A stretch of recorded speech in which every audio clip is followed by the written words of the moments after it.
গভীর মনোযোগ, নীরব থাকবেন। আখিরাতের কথা খেয়াল করেন, কবরের কথা মনে করেন। জবান আছে, কথা বলা যায়, হাত আছে, হাত চালানো যায়, পা আছে, পা দিয়ে হাঁটা যায়, চোখ আছে, চোখ দিয়ে দেখা যায়, চোখ দিয়ে দেখা যায়। তার মানে সব কিছু দেখা যাবে না। পা আছে, হাঁটা যায়, সব দিকে হেঁটে যাওয়া যাবে না। মুখ আছে, বলা যায়, কিন্তু সব কথা বলা যাবে না। জবানটা ছেড়ে বলেন ঠিক না বেঠি? আল্লাহ রাব্বুল আলামিন বলেন, মা আতাকুমুর রাসূলু ফাখুযুহু ওয়া মা নাহাকুম আনহু ফান্তাহু।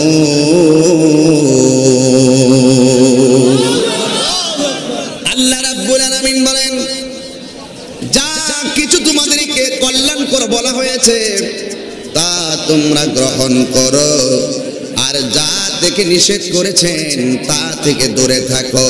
আপনারা বলেন, হায়াতের মালিক কে? মওতের মালিক কে?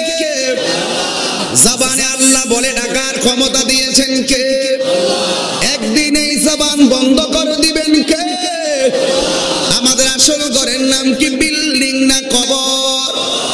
ওই কবরে যারা গিয়েছে তারা মাঝে মাঝে মিস কল দেয়, কথা কয় না কেন? ওই কবরে যারা গিয়েছে তারা মাঝে মাঝে কল দেয়। তার মানে বোঝা গেল যতদিন ভিতরে রুহু আছে ততদিন কল চলবে, যতদিন ভিতরে রুহু আছে ততদিন আমাদের জবান দিয়ে কথা চলবে। এই রুহুটা যেদিন ভিতর থেকে বের হয়ে যাবে, আমরা যেদিন কবরে চলে যাব, দুনিয়ার বিদেশ, সৌদি আরব, লন্ডন, আমেরিকা, সিঙ্গাপুর, যেখানে বিপদে পড়েন মোবাইলের মাধ্যমে বাবাকে বিপদের কথা বলেন, মাকে বিপদের কথা বলেন, বন্ধুকে বিপদের কথা বলেন।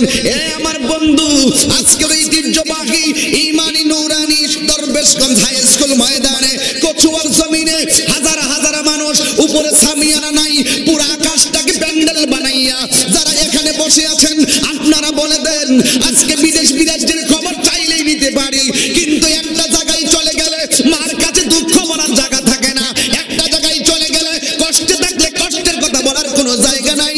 আপনারা জবান খুলে বলুন, সেই জায়গাটার নাম কি? দুই হাত তুলে বলুন, নামটা কি? ওই কবরটা কি আসল ঘর নাকি নকল ঘর? মানি না, জবান খুলে বলে আসল ঘর না নকল ঘর? এই ঘরে যারা চলে গেছে তারা ঈদের দিন আবার বাড়িতে ফিরে আসে। তার মানে বোঝা গেল আপনি মানতে বাধ্য, আমি মানতে বাধ্য। আমি দুনিয়া থেকে চলে গেলে দুনিয়ার জিন্দেগির আর হিসাব মিলানোর সুযোগ নাই, কথা বলেন ঠিক কিনা? ওয়া মা তাদরি নাফসুন বিআই আরদিন তামুত।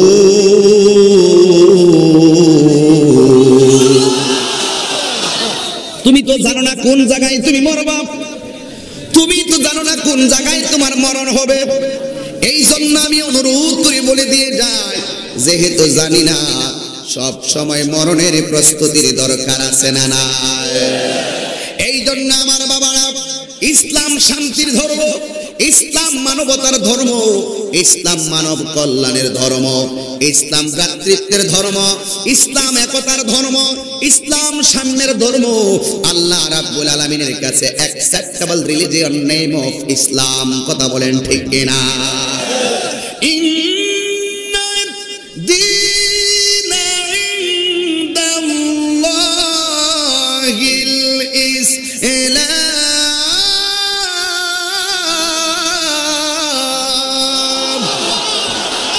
আল্লাহর কাছে একমাত্র পছন্দনীয় ধর্মের নাম কি? আমরা বড় ভাগ্যবান, আমরা মুসলমান, কথা কোন ঠিক কিনা? আল্লাহ রাব্বুল আলামিন বলেন, ওয়ালা তামুতুন্না ইল্লা ওয়া আনতুম মুসলিমুন।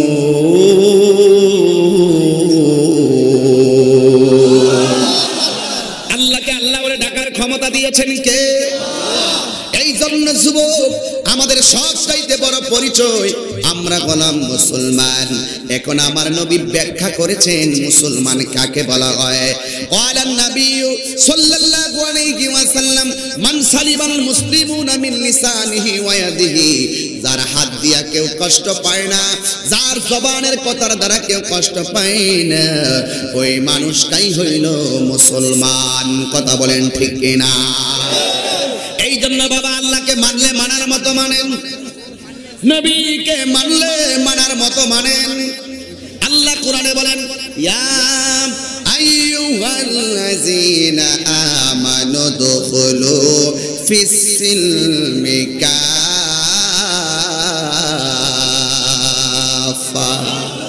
হে ঈমানদারগণ তোমরা দ্বীনের মধ্যে প্রবেশ করো, তোমরা ইসলামের মধ্যে প্রবেশ করো।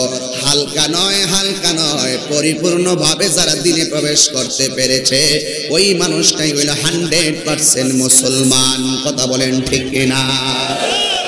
এই জন্য আমার বাবারা সাইড করবেন না, এই ডানে আওয়াজ করবেন না, বামে আওয়াজ করবেন না। মনে রাখবেন না এটা বাজার, আজকের স্কুল মাঠ কিন্তু মাঠ নয়, এটা হলো জান্নাতের বাগান। যেখানে কোরআন সুন্নাহর কথা বলা হবে সেখানে যদি তুমি দুনিয়ায় ধাক্কা ধাক্কি লিপ্ত হয়ে যাও, জবান দিয়া যদি কথা হয়, মনে রাখবেন লক্ষ লক্ষ কোটি কোটি ফেরেশতারা মাহফিল সিনারি অঙ্কন করতেছে। এই সমস্ত হিসাব হাসরের ময়দানে তুলে ধরা হবে। এই জন্য বাবারা কে কোন নিয়ত নিয়ে আসছেন এটা আপনাদের ব্যাপার, কিন্তু আমি শুধু একটা কথাই বলবো। আমি ভূমিকায় আধা ঘন্টা সময় ডানে বামে না গিয়ে ডাইরেক্ট বয়ানে ঢুকে গেলাম, কিন্তু আশা করব ধৈর্য দিবেন, মনোযোগ দিয়ে দিবেন। আল্লাহ রাব্বুল আলামিন ধৈর্যশীলদের সাথে আছেন না নাই? ইন্নাল্লাহা মা'আস সাবিরিন।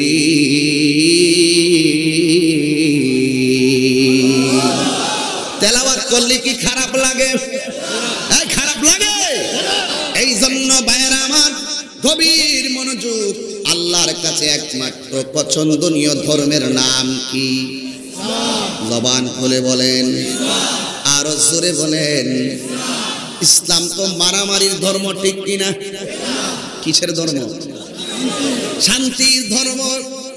এই ইসলামটাকে প্রতিষ্ঠিত করার জন্য আমার নবীজি দ্বীনের দাওয়াতগুলো ঘরে ঘরে দেওয়ার জন্য আমার রাহমাতুল লিল আলামিন গায়ের তাজা রক্ত মুবারক জড়িয়েছেন। কথা বলেন ঠিক কিনা? যেই নবীর বদন মুবারকে কোনদিন মশা মাছি বসে নাই, যেই নবীর বদন মুবারকে কোনদিন পোকামাকড় বসে নাই, এই ইসলামটাকে প্রতিষ্ঠা করতে যাইয়া আমার নবীর বদন মুবারকে পাথর মেরে দিয়েছে। নাউজুবিল্লাহ বলেন। নবী নামাজের সেজদায় গিয়েছেন, উটের নারী বুড়ি আমার নবীর পিঠ মুবারকে চাপিয়ে দিয়েছে। আমার নবীর এত সুন্দর দাঁত মুবারক। আয়েশা সিদ্দিকা বলেন আমার নবী যখন হাসি দিতেন আমি তাকায়া দেখতাম আমার নবীর দন্ত মুবারকের এমন একটা নূরের ঝলক মারতেন, রাতের বেলার জলকানিতে রাতের অন্ধকার আলোকিত হইয়া যেত।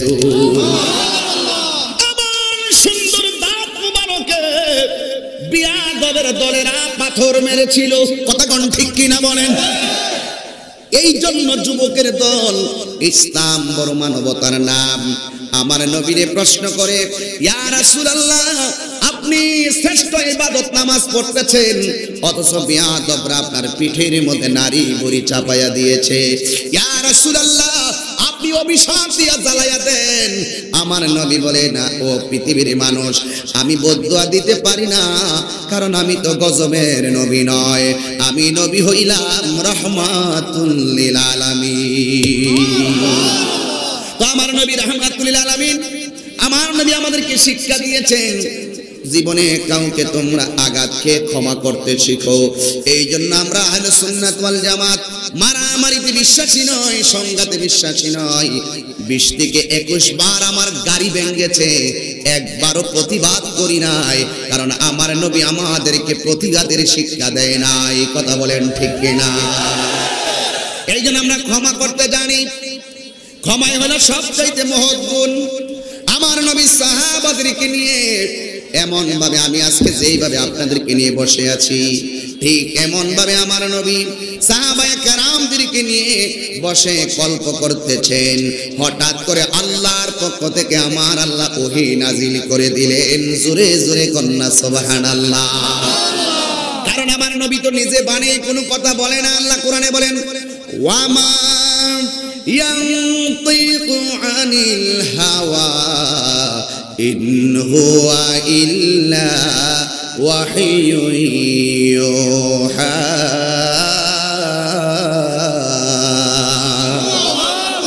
আমার নবী নিজের মন দ্বারা কোনো কথা বলে না, আল্লাহর পক্ষ থেকে পেয়েছেন তাই বলেছেন।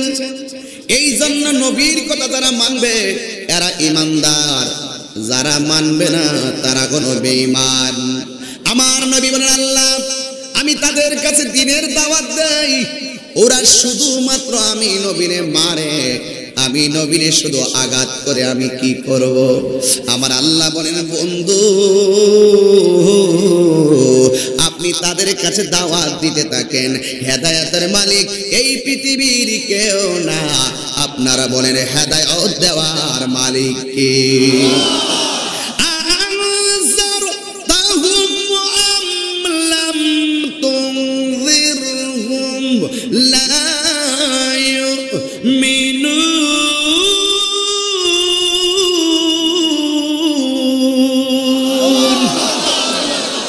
আপনি এদেরকে ভয় দেখান আর না দেখান এরা ঈমান আনবে।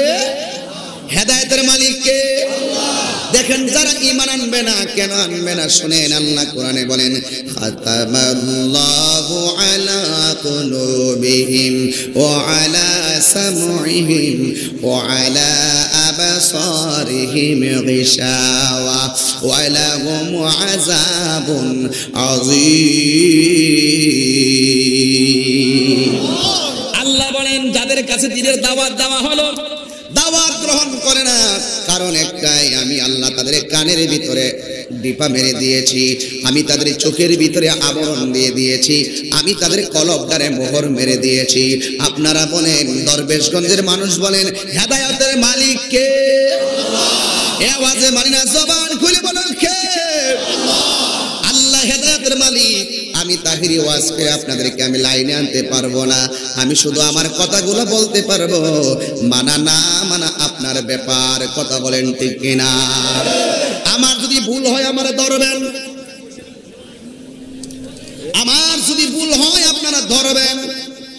কারণ হলো একটাই, মানুষ মাত্রই ভুল হতে পারে কি পারে না। এই জন্য আমার নবী সাহাবাদেরকে নিয়ে বসে রইলেন। আমার নবীজি বসা সাহাবারা সামনে হঠাৎ করে জিবরাইল আলাইহিস সালাম আমার নবীর এসে ডাক দিয়া বলে ইয়া রাসূলুল্লাহ ইসলামের প্রথম যুদ্ধে আপনি বিজয়ী হয়েছেন, আনন্দ করতেছেন, কিন্তু বিয়াদবরা আপনার বিরুদ্ধে লড়ার জন্য দ্বিতীয় মিশন তারা তৈরি করতেছে। আপনি দ্বিতীয় মিশনের জন্য, দ্বিতীয় জিহাদের জন্য আপনি প্রস্তুত হয়ে যান। জোরে কে আল্লাহু আকবার বলবেন না? যারা সবচেয়ে বড় জিহাদ হলো নিজের সঙ্গে জিহাদ করা। মন চাইছে হারাম খাবো, কিন্তু মন বলছে না খাবো না। সবচেয়ে বড় জিহাদ হলো নিজের নফসের সঙ্গে জিহাদ করা। মন চাচ্ছে অন্যায় কাজ করব না, করব না, আল্লাহ গুনাহ দিবেন। এই জন্য আমার নবী বলেছেন আল জিহাদু মাজিন ইলা ইয়াউমিল কিয়ামা, জিহাদ কিয়ামত পর্যন্ত চলবে। সবচাইতে বড় জিহাদ হলো নিজের নফসের সঙ্গে জিহাদ করা। আগে নিজেরই চিনেন, তারপরে তাহিরি সম্পর্কে আলোচনা করেন। কথা কোন ঠিক কিনা বলেন? যেই ব্যক্তি নিজের নিজে চিনতে পেরেছে সে আমার আল্লাহকেও চিনতে পেরেছে। মান আরাফা নাফসাহু ফাকাদ আরাফা রাব্বাহু, যে নিজের নিজে চিনতে পেরেছে সে আমার আল্লাহকেও চিনতে পেরেছে। এই জন্য আমার বাবাজিরা আমার নবী সাহাবাদেরকে নিয়ে কথা বলছেন। আল্লাহর পক্ষ থেকে ফরমান জারি হয়ে গেল, ইয়া রাসূলুল্লাহ নবীজি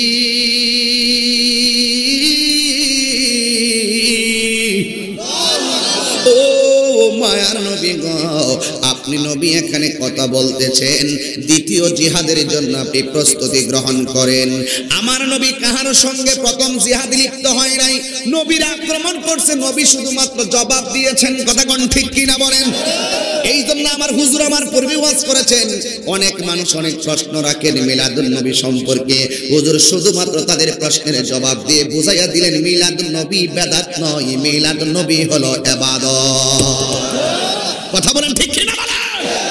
এই জন্য আমার যুবক ভাইরা ও পৃথিবীর মানুষ, আমি আপনাদের কাছে কথাগুলো খণ্ড খণ্ড ভাবে বলে দিয়ে যাচ্ছি, কারণ আমরা একদিন মরে যাব। অন্ধকার কবরে যারা চলে গেছে এরা ফিরে আসে নাই। আজকে আমাদের চাইতে সব চাইতে বেশি খুশি হলো অন্ধকার কবরবাসী। কথা বলেন ঠিক কিনা? এই জন্য আমার নবী বলেন, আমার নবী সাহাবাদেরকে ডাক দিয়া বলেন, ও সাহাবারা, আল্লাহ রাব্বুল আলামিন বলেছেন যে দ্বিতীয় জিহাদের জন্য প্রস্তুতি গ্রহণ করার জন্য। এখন তুমি বলো, তুমি দাঁড়াও, তুমি কি দিবা বলো। ওই সাহাবী ডাক দিয়া বলেন, ইয়া রাসূলুল্লাহ, আপনি আমারে বলছেন দ্বিতীয় জিহাদের জন্য কি দিব, দিনের জন্য কি দিব, ময়দানের জন্য কি দিব।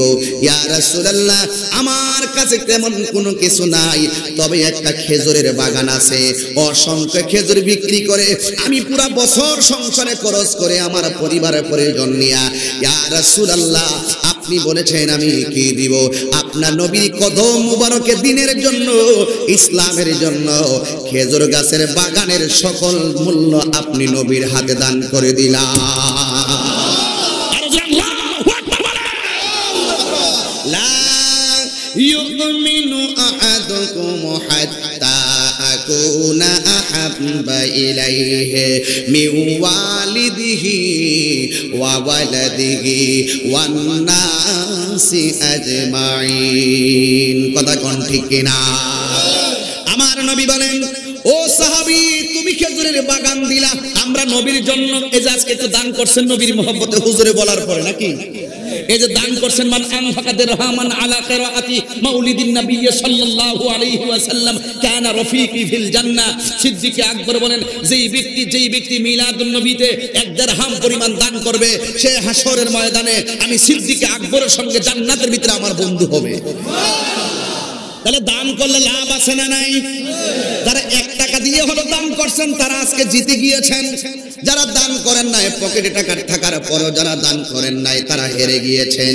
মনে করছেন মোবাইলের মধ্যে টাকা ঢুকাইলেন, 1000 টাকা ফ্লেক্সি করলেন, বন্ধু বান্ধবের কাছে কথা বললেন, শেষ হয়ে গেল।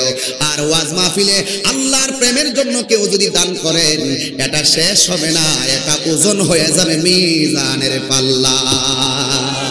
কথা বলেন না ঠিক কিনা বলেন? এই জন্য আমার বাবারা আমার নবীর প্রেমে দান করে দিলেন। শুধুমাত্র তাই নয়, আর একটা সাহাবীরে আমার নবী ডাক দিয়ে বলেন, ইয়া আমার সাহাবী, তুমি আমাকে কি দিবা গো?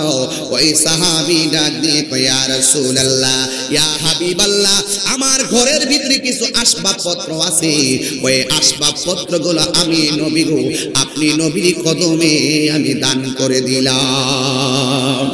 প্রথম যুদ্ধে আজকে প্রথম মাহফিলটা করতেছেন, টাকা খরচ হয় নাই। এই আয়োজনটা যদি আবার আগামীকাল করা হয় একটা অসুবিধা লাগবে। গতকাল মাহফিল করেছি, আবার আজকে হঠাৎ করে কেমনে আবার একটা আয়োজন করব। এই জন্য সাহাবারা প্রথম যুদ্ধে অনেক টাকা পয়সা খরচ করেছেন, আল্লাহর পক্ষ থেকে অর্ডার হয়ে গেছে, সাহাবারা আবার যা আছে তা দিয়া নিঃস্ব হয়ে যাচ্ছে।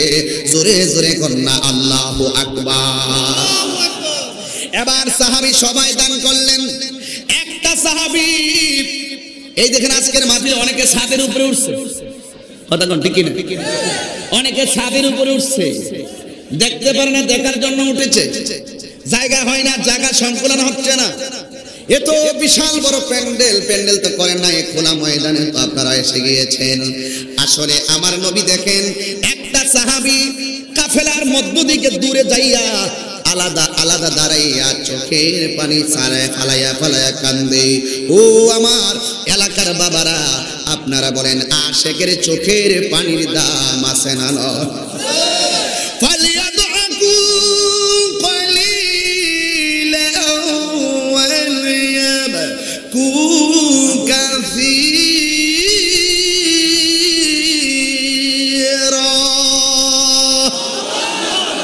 আল্লাহ বলেন কম কম করে হাসো, বেশি বেশি করে কান্দো।